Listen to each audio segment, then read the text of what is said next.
Hola, ¿qué tal? Soy Nidia Hernández. Le doy la más cordial de las bienvenidas a nuestro programa especial Estudio D7 acerca de este tema tan controversial sobre la herencia de la señorita Socorrito Romero Sánchez, quien fuera hija predilecta de Tehuacán, una activista que ayudó y apoyó, impulsó no solo instituciones educativas, sino que también albergues, una empresaria fuera de su época, quien fue la que detonó la avicultura, no solo en Tehuacán, sino que en la región a nivel estatal, nacional e internacional. Nosotros tenemos la entrevista esta noche con el licenciado Rodolfo Pérez Velázquez, así como el licenciado Arturo García, quienes son los que han llevado todo este caso en los últimos 2 años, han sido los que han representado a la familia Celis Romero, así como a la señora Estela Romero Bringas, la heredera de Socorro Romero, que a lo largo de estos meses he podido ver toda una serie de irregularidades por parte del sistema judicial, un ir y venir por parte de los abogados, una lucha desde que no les dan información sobre el caso, ocultando información, sacándola en mal momento, muchísimas fallas que se han tenido que ver en esta situación. Yo lo que busco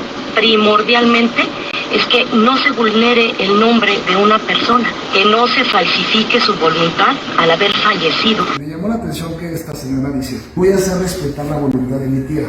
Caramba, pero tú cómo sabes cuál era la voluntad de tu tía. La voluntad hoy es el testamento, Si la voluntad de tu tía venía dándose de años atrás. La voluntad de tu tía fue empezar a poner orden para que no llegara gente como tú a reclamar este testamento. Por eso cuando le decimos ven a debatir, no va a venir nunca. La voluntad de la señorita se denotaba desde el año 2001, 2002, 2003, porque ella empieza a ceder acciones de sus empresas. Con Gustavo cedió las acciones del Calvario. Es más, todavía hasta donde tengo noticia, doña Estela también lo hizo después, porque ya sabía que era la voluntad de doña Estela y que no hubiera problemas entre la familia.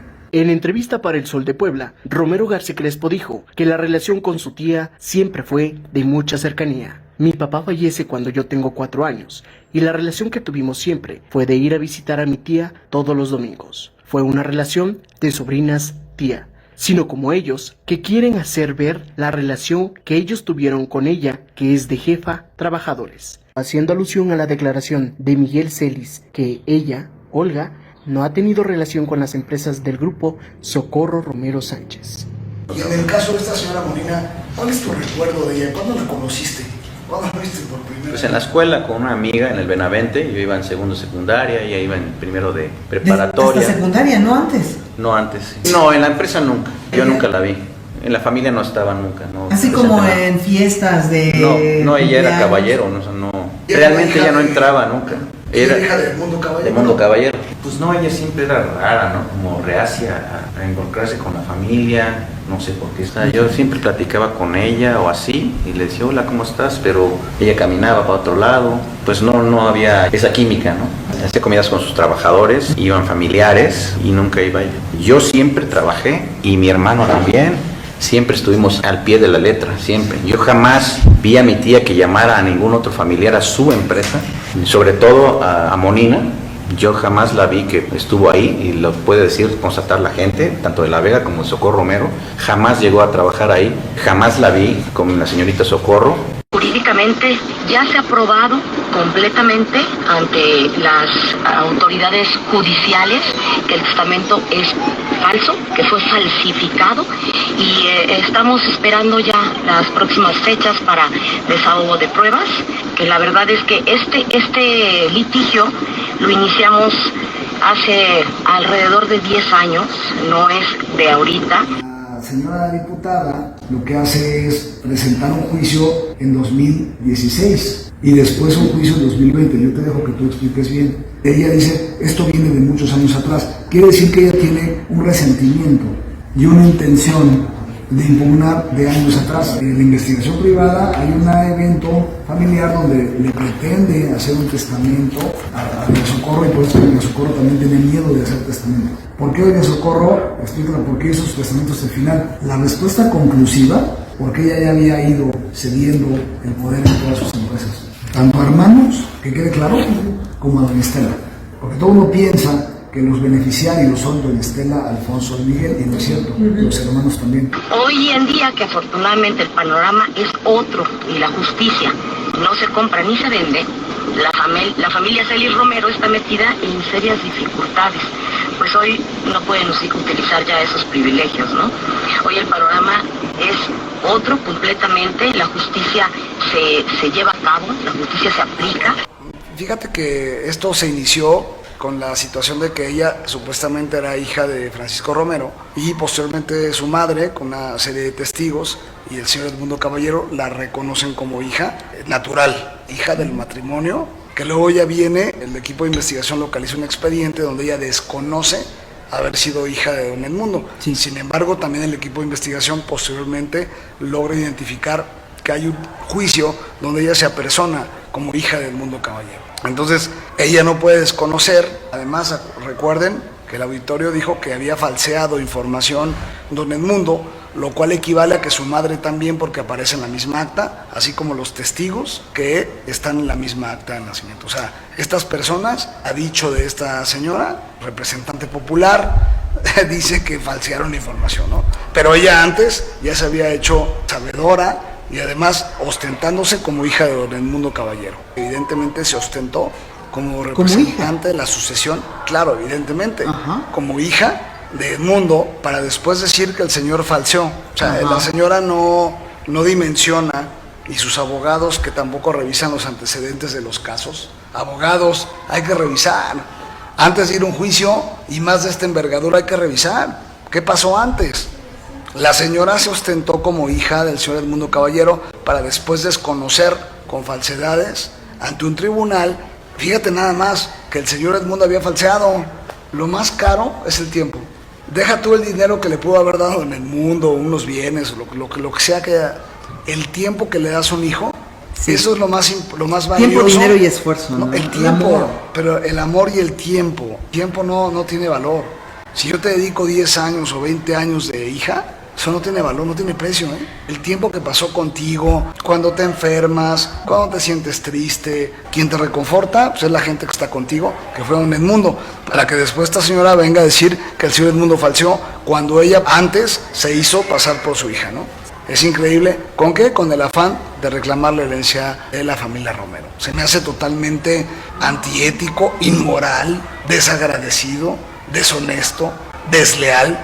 Hoy, que dice que no es hija de Edmundo Caballero, que falseó en su testimonio, en su acta de nacimiento, los hermanos o los otros hijos de Edmundo Caballero pueden echar atrás esa sucesión testamentaria y quitarle lo que se quedó. Claro, a la luz de que hoy dice que el señor Edmundo falseó toda la información, que no es su papá, pues con qué derecho reclamó algo y ganó algo, ¿no? Claro que pueden. Por supuesto, como ella lo está haciendo ahora, diciendo que ella desconoce que el testamento de doña Socorro, y al rato va a ir por don Gustavo, y al rato va a ir por todas las sucesiones de la familia, bajo el esquema de la señora diputada que está utilizando el poder estatal o su poder que tiene y su influencia política, pues puede reclamar todo, ¿no? Si ellos no sabían, que ellos sepan que dice esta señora diputada que su papá les dio todo el apoyo, que sepan que ella dijo que su padre mintió, que era falso, que era su hija. Segundo, si se benefició con herencia, pues entonces que le reclamen que devuelva lo poco o mucho que le pudo haber dado en el mundo, porque es un tema de ingratitud además. Y la ingratitud también se la anuncio a la otra parte de la familia Celis para que sepan por dónde va, de los delitos que han cometido y las extorsiones en contra de doña Estela. Aquí también para la familia de don Edmundo, los hijos biológicos, para que tomen en cuenta lo que ella dijo. Comentar que nunca he desistido de este actuar justo, de justicia, ni voy a desistir tampoco, voy a llegar hasta las últimas consecuencias. ¿Quién sería el mayor interesado en impugnar un testamento? Los hermanos. Y eso hay que puntualizarlo. Porque una sobrina de la sobrina de cambio de nombre totalmente lejana llega de repente, pero claro, porque es diputada local, ¿no? Y que hoy que las autoridades, gracias a Dios, hacen su trabajo conforme a derecho y aplicando la ley, pues ahora sí a esta familia pues les pesa, ¿no? No saben ya qué hacer.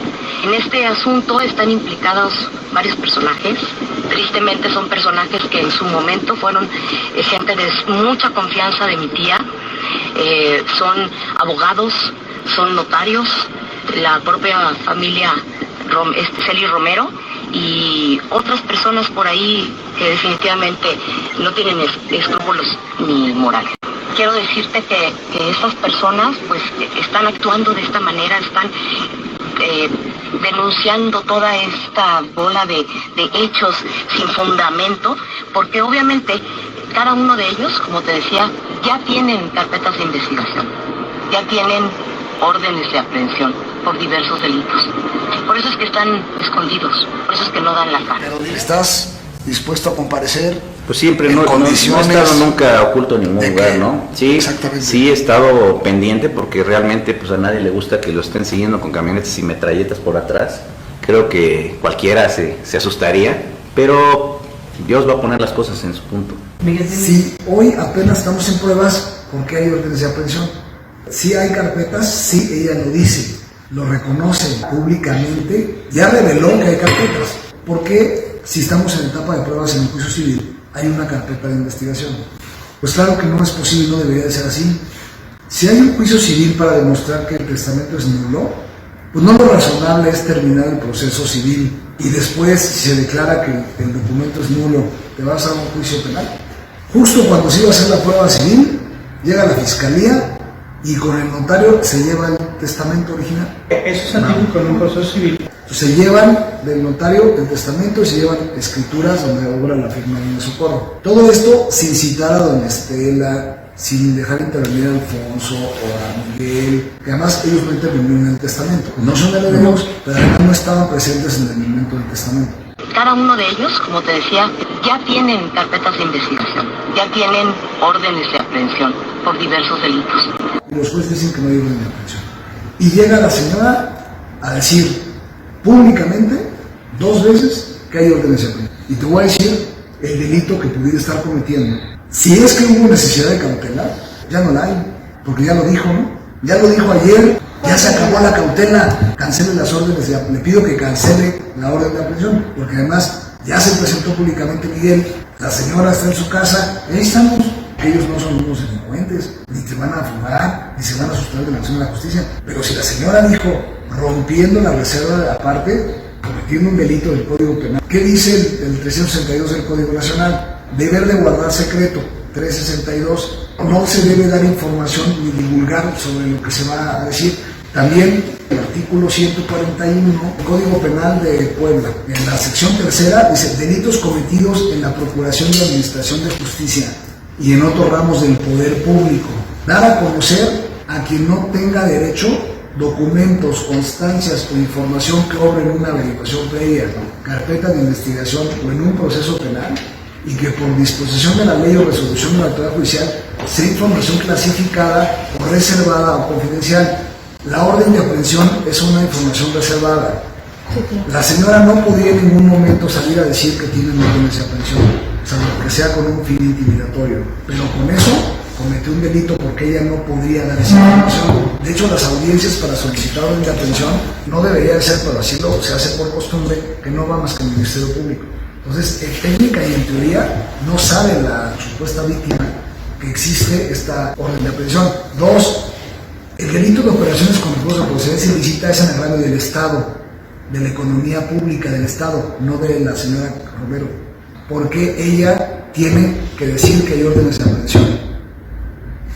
Está cometiendo un delito, está rompiendo la reserva de la investigación, está poniendo en entredicho y dice además que en el civil va a haber resolución a pesar de haber una suspensión. ¿Se dan cuenta de lo que implica el dicho de esta persona diciendo ya va a haber resolución, hay órdenes de aprehensión y hay carpetas? Pues que evidentemente ella tiene el manejo de esta situación. Está poniendo en entredicho la imparcialidad de la fiscalía, está poniendo en entredicho la imparcialidad del tribunal.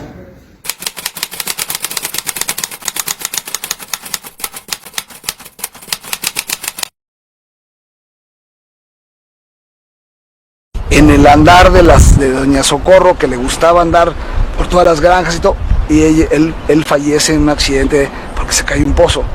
Doña Socorro, que era la más diligente del mundo, de cuidar y todo, se le murió un sobrino, A su cargo, un nieto, ¿no? Como cualquier accidente que puede pasar. a su cargo. De ahí hay una mayor camaradería, un cariño, una protección, una deuda moral, si tú quieres. Y entonces doña Estela se convierte en el pilar más importante de doña Socorro. Y doña Estela, en lugar de tener una aberración o una contradicción con doña Socorro, se unen en ese evento tan lamentable de la muerte de un niño, y se unen tanto que doña Estela al día de hoy no va a salir, y se los comento que no va a salir de Tehuacán, porque ella adora la empresa, es su matriz, ahí nació, es su madre, finalmente considera su madre biológica, pero su madre adoptiva fue doña Socorro, que siempre estuvo al tanto, y por esta deuda moral pues se genera un vínculo muy importante entre ellas. Pues desgraciadamente este evento que yo no se lo deseo a nadie. No, yo no es me algo imagino, terrible, Miguel, debe ser terrible, horrible. muy feo, muy Muy feo. feo. Jamás yo le cuestioné, ni mis hermanos, nada de esto. Esto se lo platicaba ni mi mamá. Se lo comentaba a mi tía. La verdad, me siento con una deuda muy grande con todos ustedes y contigo, Estela, porque tú fuiste mi hija, fuiste lo que yo tuve, lo que yo nunca pude tener, fuiste tú. Y la verdad, nunca pensé que me fuera a pasar esto. O sea, perder un hijo tuyo, Sí, para mí fue terrible. yo Nunca no me quise hacer imagino, no. un dolor a alguien que más quiero. Claro. Y le pedía perdón y mi mamá decía, no tienes que perdonar nada, o sea, no hay perdón, no te preocupes, yo te perdono, está todo bien. Y mi tía de contestar, desde ahora en adelante todo lo que yo haga, junto con mi hermana Francisca, será destinado para ustedes. Pues Me cuesta mucho decirlo a mí, o sea, de verdad que esto, porque pues son cosas que me duelen, ¿no? Sí. Yo no, solo porque me lo estás preguntando en esta ocasión, ¿no?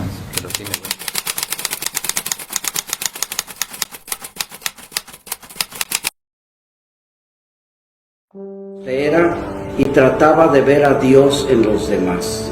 Y ella misma lo decía, que sirviendo a los demás se servía a Dios. Yo no he escuchado una sola crítica a Socorrito y a su actuar. Siempre cosas positivas de ella. Aún teniendo un tanquecito de oxígeno, ella seguía trabajando y seguía tomando decisiones.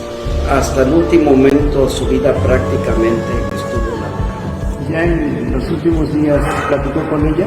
Sí, no había angustia, simplemente sabía lo que me podía pasar y estuvo abierta. Siempre estuvo lúcida, ¿no? Sí, no, ella siempre es muy lúcida, siempre. Hasta además se me hacía. ¿Sí? Toda esa semana yo la vi. ¿Usted estuvo con ella? Sí. ¿Usted la vio morir? Sí. La última vez que platicó usted con ella. El día que se murió. Estuve ahí cuidándola toda esa semana. Yo le preguntaba si estaba tranquila, porque ella me dijo, ¿sabe qué? Ya estoy tranquila. Y le digo, ¿está segura de que si eso fuera correcto? Sí. De que había dejado los negocios en sus turnos. Sí, para mí sí. Categóricamente.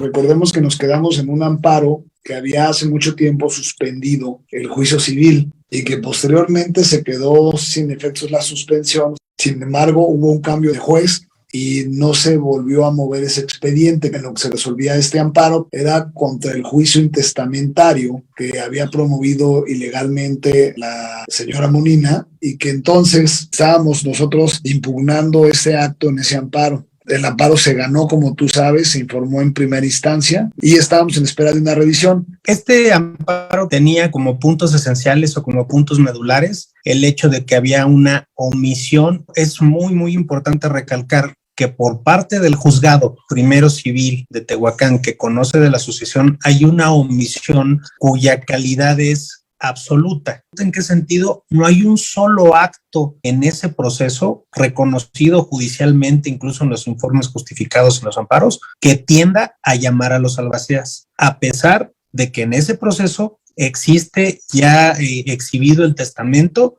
y no nada más el testamento, sino la ejecución notarial que se hizo del mismo hace más de 10 años. En esa sentencia de amparo que nos concedieron en el Juzgado Octavo de Distrito en materia civil, se abordó el tema efectivamente de que había una omisión de calidad absoluta. Se reconoció la ausencia absoluta de actos que tendieran a llamar testamentarios y se determinó que el juicio de nulidad era un acto que derivaba de esa omisión absoluta. Por esa razón se nos concedió el amparo y evidentemente anulaba ambos procesos. Nosotros seguimos sosteniendo que no tenemos conocimiento pleno y exacto del juicio intestamentario porque nunca nos han notificado, nunca han llamado a los albacéas, y esa omisión consta en los informes justificados, consta en el amparo, y por esa razón nosotros creemos firmemente que tenemos la razón como nos la dieron en un principio en el amparo, porque ¿cómo puedes tú impugnar un acto que sencillamente no conoces? Si el tribunal, el juzgado no te ha llamado y no te ha notificado, desde nuestro punto de vista es un sinsentido. A la fecha, derivado de los trámites de este amparo, etcétera, el juicio de nulidad de testamento está caducado. En el Código de Procedimientos Civiles de la entidad hay una figura que se llama caducidad de la instancia. Si tú dejas de promover un juicio por más de 90 días, el Código dice que caduca. ¿Qué implica la caducidad? Que se debe de dar por terminado el proceso. Ese juicio ya caducó. El juez debe de decir que ha operado en ese juicio la casual instancia y que las cosas deben de regresarse hasta antes de que estuviera admitido ese juicio. ¿Cómo se encuentran de ánimo la familia Celis, la señora Estela Romero? Bueno, doña Estela es un roble. Ella bien, confiada en que esto va a salir bien. Sí, un poco desesperados don Miguel y don Alfonso, pero bueno, de alguna manera confiados en que esto se va a resolver pronto y deben de sancionarse todas las conductas que no sean acorde a la ley, ¿no? Ha habido daños, ha habido perjuicios muy graves con la empresa, se ha tenido que estar reinventando, pero ahí va. La gente animada en su trabajo, son gente que lleva muchos años, que quiere a su empresa, quiere su trabajo y pues siguen ahí al pie del cañón. Nunca le debieron haber dado el carácter de albacea, o si le hubieran dado, en cuanto llegó el testamento, debieron haber terminado ese asunto, lo hemos dicho hasta el cansancio. Y el otro, la nulidad, nunca la debieron haber admitido. Entonces, la carga política tiene que ver, porque hay una persecución de carácter penal, donde se presume que hay órdenes de aprehensión y entonces la gente no puede hacer su trabajo con normalidad, no puede llevar su vida. Tú dirás si no hay un efecto político, ¿no? Siempre lo hay. Estamos confiados en que con la nueva administración y también un llamado al presidente del tribunal para que ponga cartas en el asunto, ¿no? Que revise estos temas que han sucedido, toda esta actuación judicial, para que no se permita que se sigan cometiendo este tipo de actos. A mí sí se me hace totalmente increíble que después de 6 años todavía se siga manteniendo un asunto en el que pues debió haber caducado desde los primeros 90 días o desde hace mucho tiempo, y que aún así se siguen aferrando a una situación que no tiene razón de ser. Así es lamentable esto, es lamentable también la actuación en relación con la gente del Ministerio Público que lleva la supuesta investigación, o bueno, la investigación en contra de nuestros clientes, porque ha dicho bastantes cuestiones que no son apegadas a la realidad, como denominamos falsedades en los informes justificados, en que no nos dan acceso y siguen sin darnos acceso a la carpeta de investigación. Pero bueno, ya se han demostrado ahí varios actos de molestia donde se desprende la falsedad de los informes. Y bueno, también esperemos que lo que presentemos en breve, que tenga un efecto positivo. Hola, ¿qué tal? Bueno, pues estamos viendo que acudieron al juzgado de lo familiar. ¿Cuál fue el resultado? ¿Hubo alguna cita a la cual acudieron? Sí, a la audiencia que estaba programada para el día de hoy, a las 10 de la mañana, que de hecho ya habíamos comentado sobre el amparo que ordenaba la suspensión de esta audiencia. ¿Sí fue suspendida entonces? Sí, en principio no, hubo un acuerdo. Con dificultad, porque bueno, de hecho solicitamos ahí primero la suspensión derivado del último amparo que promovimos, donde ya estaba ordenada. Dictaron previamente incluso un acuerdo en donde nos dijeron pues, que no tenían obligación de cumplir con la sentencia por el momento, porque hay un recurso de revisión. Lo que no es que solicitamos también la interrupción del procedimiento, porque para ello hay fundamento. El juzgado también dijo que no al lugar, porque ya sabemos, ¿no? Ya sabíamos. Entonces, derivado de eso, promovimos un amparo adicional en el cual se nos está otorgando la suspensión para la celebración de la audiencia y para la continuación del proceso. toda vez que, como ya habíamos platicado en entrevistas anteriores, ya se ordenó la completa nulidad de los procesos, ¿no? Ya se declaró la ilegalidad de los mismos. Creo yo que por lo menos el juzgado debería al menos decir, bueno, pues hasta en tanto no se resuelva esto, yo voy a paralizar para efecto de no seguir violentando derechos de las personas involucradas, pero pues no había sido así. Nos vimos en la necesidad de promover un nuevo amparo con el cual obtuvimos nuevamente la suspensión del proceso. Bueno, no se llevó a cabo, ni se llevará a cabo por el momento la audiencia, ¿no? De cualquier manera, nosotros por prevención acudimos con las partes indicadas, peritos, para desahogar esta diligencia, porque pues, no podíamos confiar en que se suspendiera o no, porque hasta el día de ayer se había emitido el acuerdo. Y me parece que tuviste que presentar algún recurso, ¿no? Sí, no, bueno. Porque había una cita como para constancia de partes que era innecesaria, pero que finalmente como que había una insistencia de este juzgado de lo familiar en que se presentaran los clientes, que es doña Estela, Miguel y Alfonso, que hemos presumido durante todo este proceso, pues que pudiera haber alguna detención de carácter ilegal. Finalmente estuvimos presentes por cualquier situación anómala que pudiera suceder. Los clientes no están escondidos ni nada, estamos preparados para la audiencia. ¿Por qué? A lo mejor se preguntarán, bueno, si están preparados para la audiencia, ¿por qué suspenderla? Pues por una sencilla razón, porque están declarados como ilegales la totalidad de los procesos. Entonces el desahogo de pruebas en una audiencia que no tendría por qué pasar necesariamente violentaría más derechos de los que ya están reconocidos como violados, ¿no? Esa es la razón por la cual nosotros insistimos en que el juicio no prosiga, no porque no podamos afrontarlo ni porque creamos que no tenemos razón, sino simple y sencillamente porque no deben existir los procesos.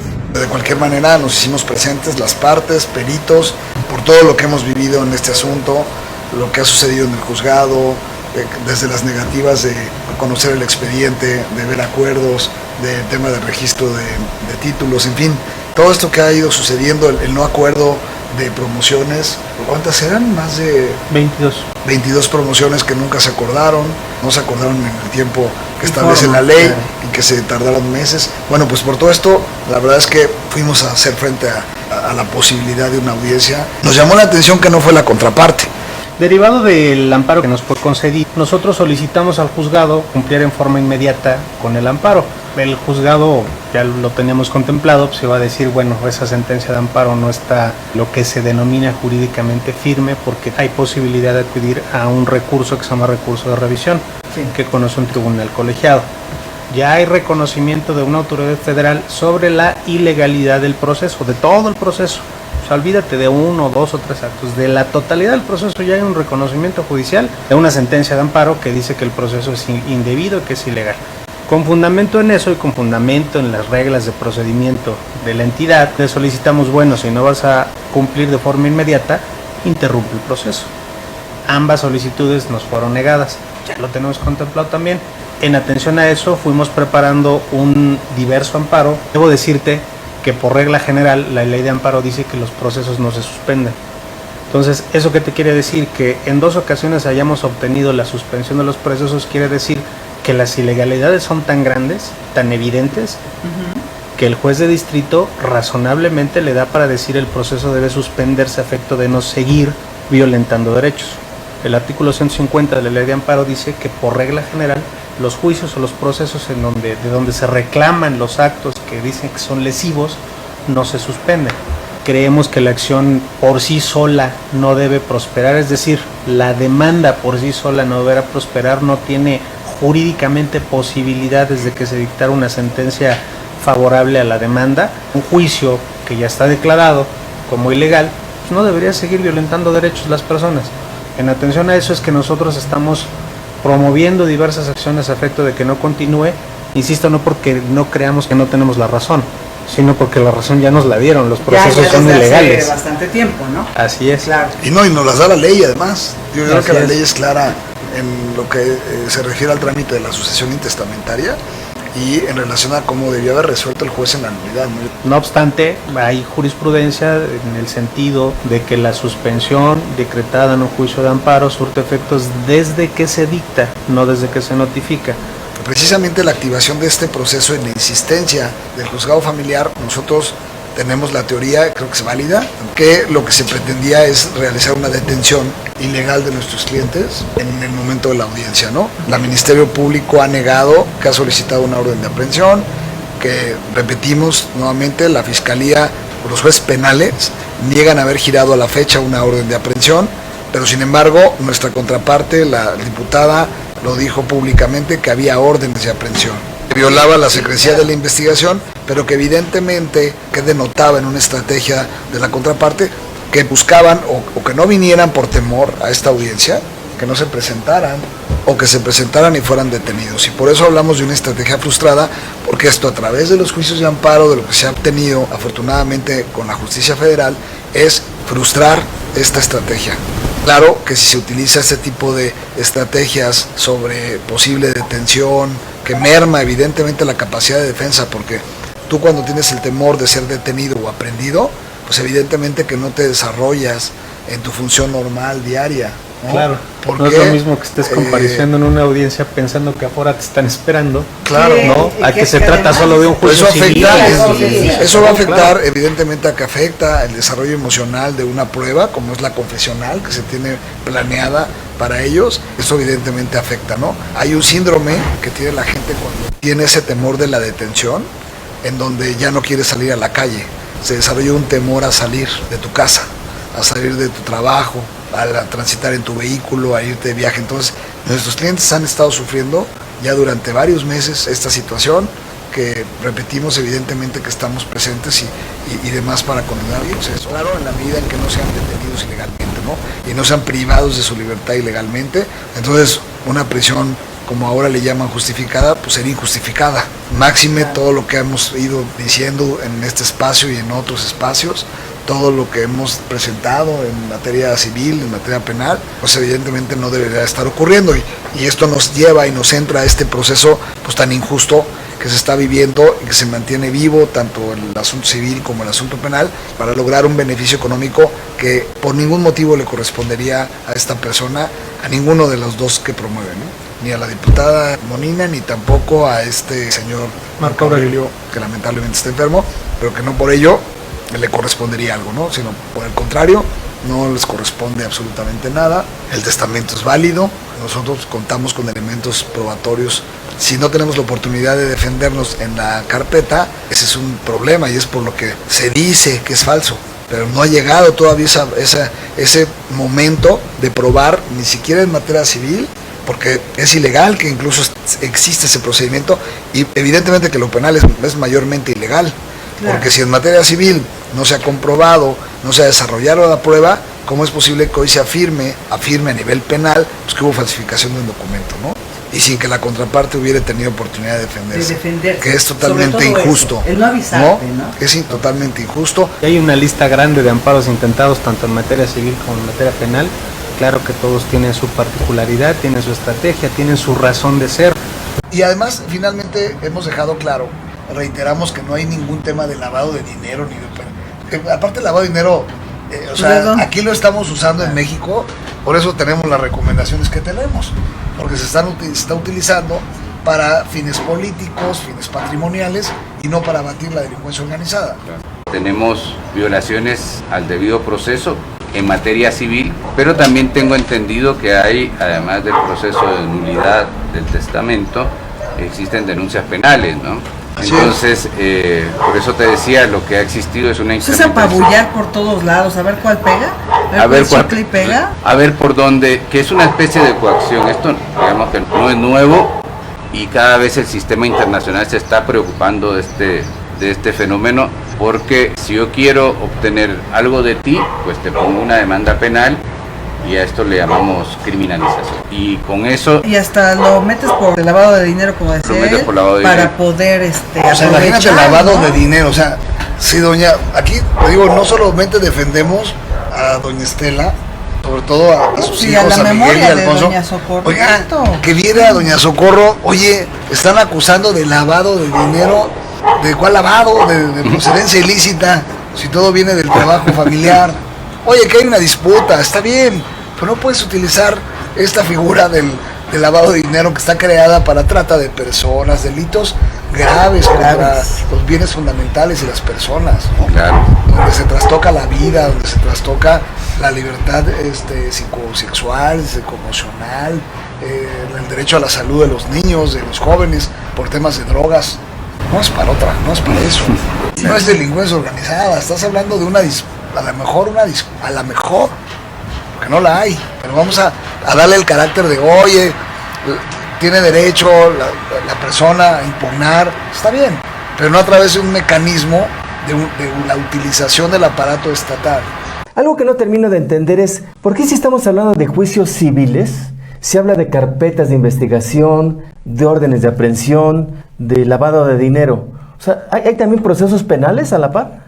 Eso es lo que se dice en medios, porque nosotros... ¿Cómo es que lo que se dice en medios? Sí. O sea, legalmente no hay nada, no hay un juicio, no, porque ¿no hay un proceso penal? No, porque nosotros hemos presentado amparos. ¿Cómo sucede esto? En el juicio civil se tienen que hacer unas muestras de escritura y se tenía que acudir al protocolo del notario para ver el original del testamento.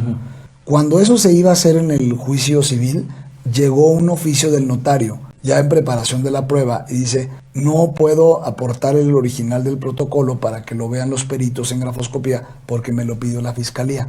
Ahora, ¿qué tiene que ver la fiscalía? Esa es la primera, ahí es cuando ya había rumores, ya había temas, ya había todo, pero ahí es cuando realmente llega un número de carpeta. Y entonces en este número de carpeta, ya cuando nos damos cuenta que el testamento se va a ese lugar y se llevan además no solamente el testamento, sino que se habían llevado otros documentos que no sabemos, vamos a la fiscalía y decimos, oye, fiscalía, tengo noticia que estás investigando algo del testamento. Yo, doña Estela, soy heredera de ese testamento. Por lo tanto, me afecta lo que estés haciendo en esta carpeta de investigación. Además, tengo noticia que has solicitado diversos actos de molestia en mi contra. ¿Cómo que? Y lo que se tiene noticia es que han pedido cuentas y han pedido, sin conocer realmente el contenido, sino solamente el indicio. Pero pues ha dicho, oigan, es que aquí llegó un oficio a vehículos donde están pidiendo vehículos de ustedes, de las empresas. Nosotros le promovemos a la fiscalía, le decimos, oye, dame acceso a la investigación y déjame defenderme. Escucha mi parte y escucha mi versión. Y la fiscalía dice, no tienes el carácter de imputado. Qué raro, porque pues en el juicio civil te llevaste el testamento donde soy heredera. Aquí siempre tenemos que acudir, tenemos que acudir siempre al juez federal. Que es que la forma en la que hicieron el tema del llevarse el protocolo no es la procesalmente adecuada, porque cuando tú cuestionas un documento que está en el protocolo notario, lo que hace es que se le gira oficio notario para que te lo ponga a la vista, pues no se lo quitas. O sea, no te lo llevas. No te lo llevas. El notario tiene obligación ciertamente toma de poner a la vista, pero no se lo pueden quitar. ¿Y qué crees que nos contesta la fiscalía? Nos dice, no tienes carácter de imputada, vamos con el juez federal. Siempre tenemos que ir con el juez federal porque aquí tenemos cerrada la puerta en todos aspectos. En los órganos del Poder Judicial del Estado. Totalmente. Es una tendencia, o sea, eso sí, procesalmente cualquier experto podría decir, leer el expediente, pues que hay una tendencia evidentemente a obstaculizar la defensa de la señora Estela y de Ocelis y de favorecer a la otra parte. Ese es un tema objetivo que se puede ver en la investigación. Vamos con el juez de amparo y el juez de amparo le pregunta a la fiscalía, oye, ¿has solicitado una orden de aprehensión? Y la Ministerio Público dice, no he solicitado orden de aprehensión. Oye, soy imputada en la carpeta, ¿me puedes dar acceso? No tienes carácter de imputada en la carpeta. Y la Corte señala que cuando hay un acto de molestia, ¿qué es? Si en una investigación piden tus cuentas bancarias, piden tus vehículos, son actos de molestia, porque nadie, de acuerdo al artículo 16, nadie puede ser molestado en su persona, familia, posesiones, domicilio, en fin, sin un orden de autoridad competente. Y es lo que ha ocurrido con doña Estela. Claro, pues te están pidiendo información tuya, de doña Estela, del testamento, ya se lo llevaron, pues evidentemente que hay actos de molestia, pero la fiscalía dice que no hay. También lo solicita Alfonso, también lo solicita Miguel, y a la fecha la fiscalía dice no eres imputado en la carpeta. Y además pues hemos promovido, como hemos tenido presencia de la policíaca en los domicilios de cada uno de ellos, nosotros pues fuimos con el juez, hoy hay una orden de aprehensión en mi contra, porque además se dijo en un medio nacional, en el Financiero, Darío Celis dice que había órdenes de aprehensión y que incluso Miguel se había dado a la fuga en un helicóptero, cosa que fue totalmente falsa. Pero lo que sí fue cierto es que estaban afuera de su domicilio policías. Vamos con un juez federal, le decimos, juez, tengo noticia por esta nota periodística y por la presencia policíaca, y le damos fotos, le damos todo, que hay una orden de aprehensión en mi contra, me pretenden detener. Tengo el temor, no he sido citado en la carpeta, no me han dado oportunidad de defenderme y me has dictado una orden de aprehensión. Y el juez le pregunta, la fiscalía le pregunta a todos los jueces de Puebla, incluyendo Tehuacán, oye, ¿tienes una orden de aprehensión en contra de los señores Alfonso Celis, Miguel Ángel Celis o la señora Estela Romero? No. Lo que está pasando en este sistema, que es lo preocupante de que se haga esto, lo que pasa es que si ellos dicen que sí es cierto la orden de aprehensión, nos otorgan una suspensión. Como no es un delito de prisión preventiva oficiosa, lo que procede es que el juez federal nos dé una suspensión para el efecto de que no sean detenidos en audiencia, que no sean privados de su libertad. Incluso hay jueces de distrito que expresan y no se le puede dictar una medida privativa de libertad de las cautelares, o sea que solamente le van a decir con la firma, no salir del país, pero no lo puedes detener. Eso es lo que amarra a los estados y a las fiscalías para que no cometan actos arbitrarios, que es detenerte, solicitar la prisión justificada, bajo el aspecto de decir, te puedes ir a Houston, te puedes ir a Europa, para mí hay riesgo de fuga. Entonces, fíjate qué tan subjetivo puede ser, ¿no? El tener 2 credenciales, el tener un domicilio adicional, te puedes esconder, entonces, para mí te tienes que quedar aquí. Cosa que trastoca la finalidad del nuevo sistema, que era que la gente estuviera libre. Pero ahora pareciera al revés. Pareciera que cuando tenemos un interés en un caso donde está involucradas algún interés, digamos, de alguna persona importante, pues con esas salvaguardas te dictan la medida de presión. Por eso es que te niegan, porque lo que hacen es sacar la orden de aprehensión del día de la fecha de la detención. Entonces la orden no existe hasta en tanto detienen a la persona y el juez la firma 2 horas antes. Hay casos aquí en Puebla así. O sea, dicta la orden a la 1 de la tarde y la detención es a las 3. ¿Qué pasa? Pues la están haciendo. Ya la tienen, pero se hace exprofeso para que el amparo no funcione, porque tu suspensión es para actos anteriores y no posteriores. Entonces, es una maña. Pero para que me entiendan esto, es porque las autoridades oficialmente no hay orden de aprehensión.